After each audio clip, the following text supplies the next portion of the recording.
there is a boy. He is as my son.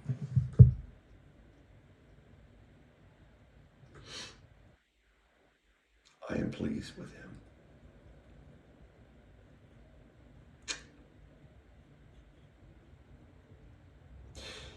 He competes on many levels. He's a competitor. He's a hunter. There, I've said it. My boy's a hunter.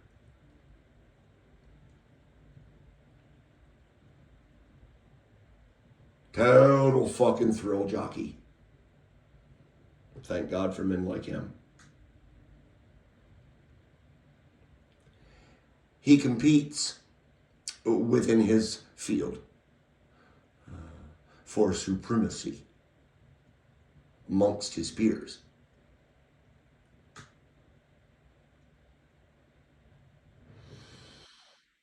Well, the old man has money. The old man likes being thought of as a father type figure in this boy's life.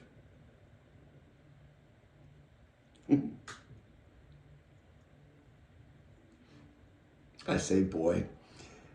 He's a man. To me, he's a boy. I can read him like a book. It's so sweet. It's so tender. I can read him almost as well as my mother could certainly read me. And as we all know how mothers can read us. Your mother can read you. You're yesterday's newspaper to your mother, okay? Moving on. This man, this is a man. He is a hunter. If it came down to physical abilities in a moment's notice, I would stand little chance against him. As his training is, as such. ...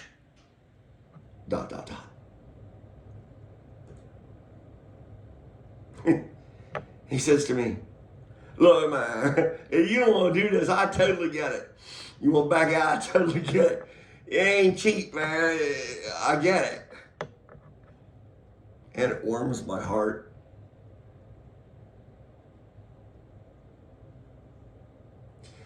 This thing, this material object, can help the boy stop banging the table, asshole. Can help the boy compete again, I say, compete amongst his own for supremacy. I like winning. In fact, at this point in my life, I am not accustomed to losing because of the Holy Ghost. Absolutely. There's a scene in Beaches with Barbara Hershey and Bette Midler, and I don't remember the characters, and Barbara Hershey is on her deathbed and says to her dear lifelong friend, Bette Midler, and she's a lawyer, the character that is on the deathbed, Jermaine, you'll see momentito. Is that a word really? Or is that like pig Latin? Momentito. I think it's a word in some language, some love language. It's a love language. Momentito. That's got to be what, Italian? So she says to Bette Midler, you will be my daughter's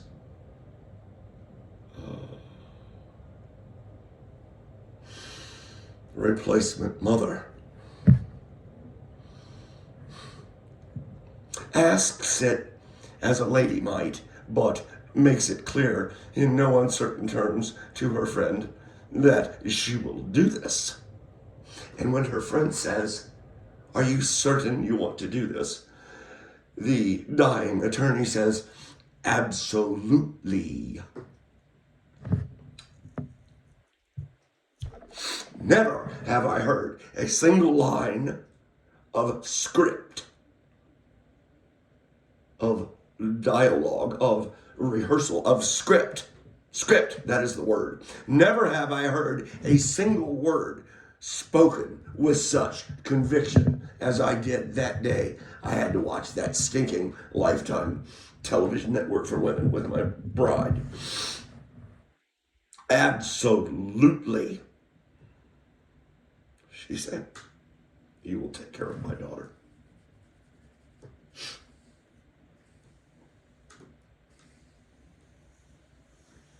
Why did I start this track?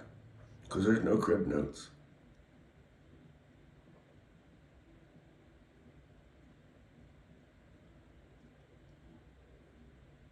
I'm happy. I've been writing poetry.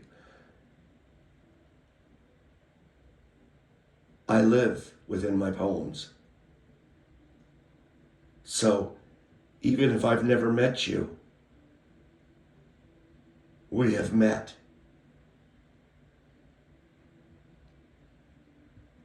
I have seen to it within the confines of my mind. We have danced a dance. We have shared a coffee. We have made love.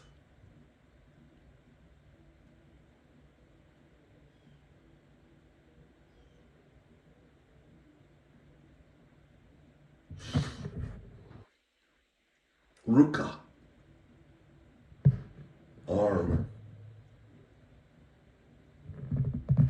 Or is it and? Okay, these Russian tutors. I look at my arm. I notice somehow that the pores of my skin, it is your largest organ of your body. Did you know that? For all you men out there that think you're well packaged, well, and I see more definition in the pores. I can see them more pronounced, along with the other signs of being 59.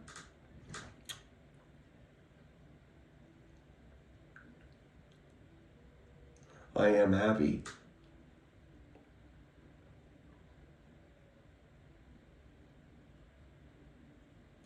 I am content in my own skin. I am walking the balance beam.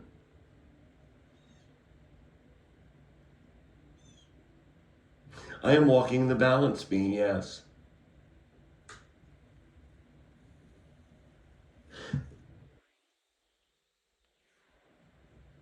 I remember the student was taught to balance, to walk the balance beam. Uh, a balance beam, so it's big enough for you to put your daggone feet on, you know what I mean? Wide, and them things in the gymnastics and stuff, okay? God, stop being so anal with wanting to. If I've told you once, I've told you 50,000 times, stop exaggerating. I love that. Oh, the Path 106.7 has absolutely nothing to do with what we're talking about, balance beams, but if I worked it, if Kurt cut it in a little bit. So they taught this student to walk this balance beam, man, and they told this boy, practice it. And he practiced. He got good at walking, heel to toe. He walked that balance beam.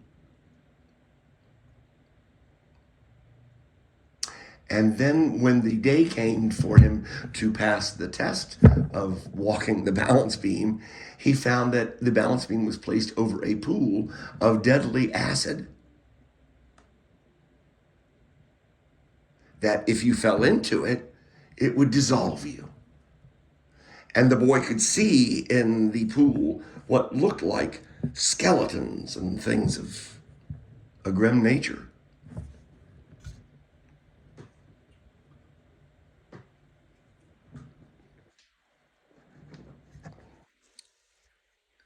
Did he make it halfway across? Maybe. He fell in. And he called out to the teacher, "Help me, help me." And the teacher began to laugh, like a Dr. Reed laugh. Oh, turd, turd, turd, turd. The teacher began to laugh, a very warm and endearing, a very "everything is fine, son" laugh. And the boy began to stop thrashing because he trusted the teacher so. He trusted the teacher so. "Oh, you're good." No, you brought that to me because I'm thinking, where the hell am I? Oh, excuse me. I'm thinking, where the heck am I going with this? Well, get me back to it because I'm pretty stoned. I know, right? Well, the young students in the pool of water with these fake thingies that look like skeletons, stopped thrashing and calmed.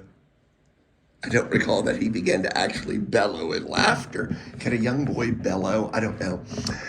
I don't know that he began to laugh along with his teacher, but you saw his fear turn to a teachable moment. And he was wide open to the master's love.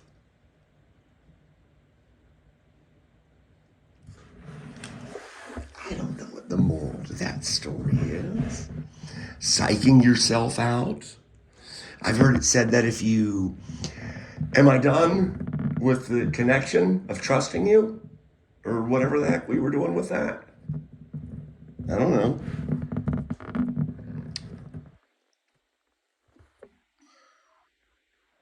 He trusted the teacher that much to realize that he was not in jeopardy, but he was actually being given special treatment. He was being sanctified in a way. Now, I'm sure other students had that very same stupid test, but he could see in his teacher's laugh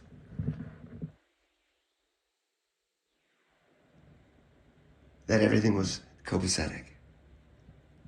And it was a time for learning, not a time for fear.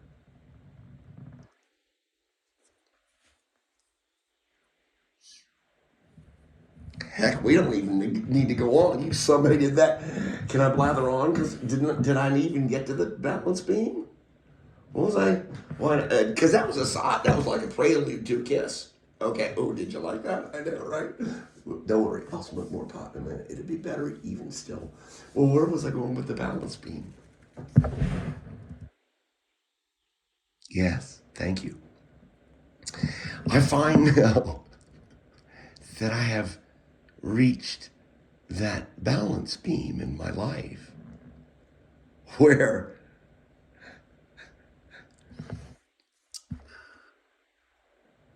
because of my station in life, because of my history,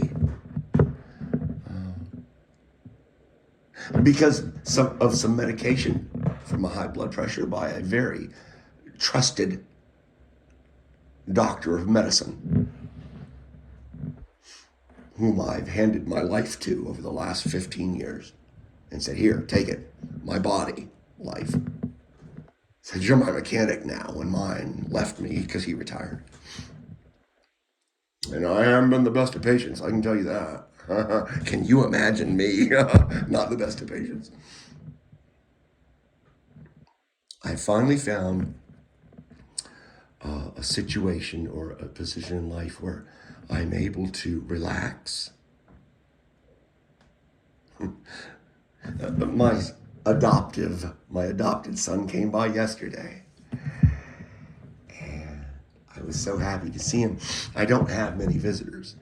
I was so happy to see him, and I realized that I was probably coming off like a goofball. Bipolar. Perhaps. And I I felt my blood pressure going up to a point where I was no longer comfortable. I know my body pretty well at this point, I guess, after almost 60 years.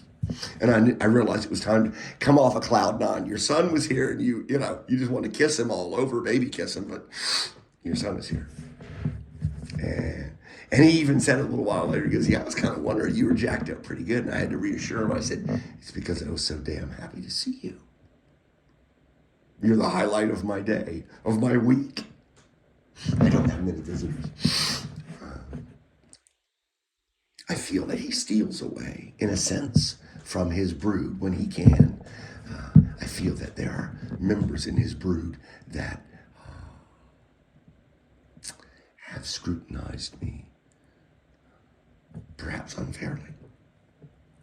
Yes, not perhaps. I feel unfairly. And these are powerful people in his brood, and he should heed them. There, moving on. So, yeah, I found a balance beam where I walked the line. I was like, okay, I know you're retired, but get up, do some work, help some people out. I'm gifted in my craft by my creator.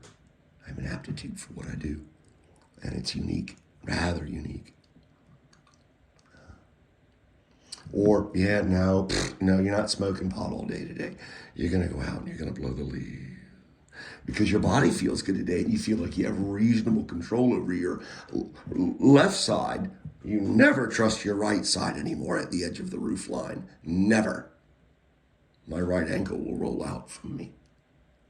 I never address the roof line with my right profile.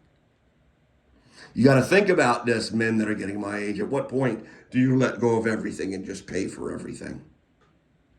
I live in almost 3 acres of forest. And I enjoy my forest, but I'm also alone. I chew small pieces of food. Have you ever choked on food and been alone? I have.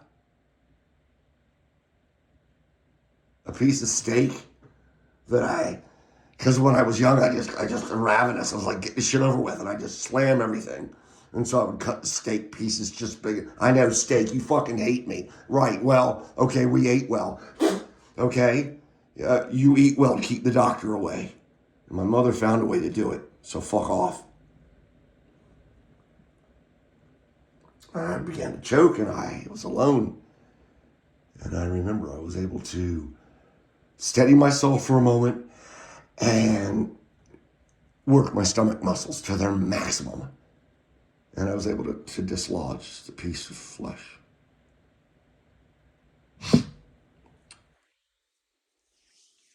So yeah, I guess today I'm in a happy place. I walk a balance beam, and I just try to, I guess I try to practice the Hippocratic Oath. What is the open? First, do no harm. This is appalling to me, the idea of that, of hurting someone. I make no apologies for hurting a goat if I'm eating it, etc. I have been given dominion over the other animals. I have not lost that in my falling from grace. I remind you of your eye teeth. They're not to rip macaroni and cheese. You 6,000-year-old earthers. Man, that was some serious rambling. I know, but it was no crib notes. I love you.